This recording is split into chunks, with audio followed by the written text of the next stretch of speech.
একটি মা আজকে নিজের ডেমোক্রেটিক ক্ষমতা,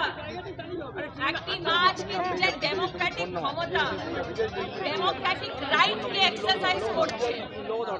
ওই মাটা জীবনে বেশ খেটে নিজের মেয়েকে ডাক্তার করেছিল, মেয়ের জন্য বহু স্বপ্ন দেখেছিল।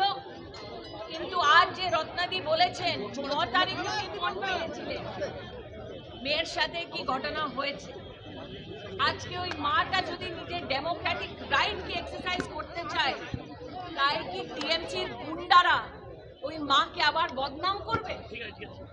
আজকে আমি পশ্চিমবাংলায় প্রত্যেকটা মানুষকে হাত জোট করে বলছি, রত্নাদি মাত্র বিজেপির প্রার্থী নয়। রত্নাদি পশ্চিমবাংলার এক একটি মহিলার প্রতীক, এক একটি মায়ের প্রতীক, যারা ন্যায় চায়, যারা চায় কি এই অন্যায়ের শাসনটা বন্ধ হোক।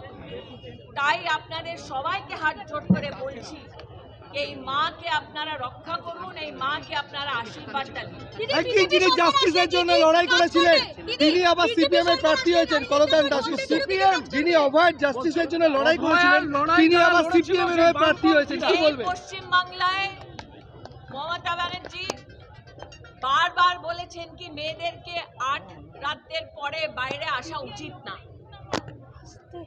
যে টিএমসির গুন্ডারা, যে বহু মহিলারা পশ্চিম বাংলায় ধর্ষিতা হয়েছে, যারা মা মাটি মানুষের কথা বলেছিল, ওরা পশ্চিম বাংলায় হিংসা করে কত মায়ের বাচ্চাদেরকে মেরে ফেলেছে, এটা আমরাও জানি। তাই এই ইলেকশন আবার মারা সম্মান পায়, এই আমরা সংকল্প নিয়ে আগে বাড়ি। পানিহাটি বিধানসভা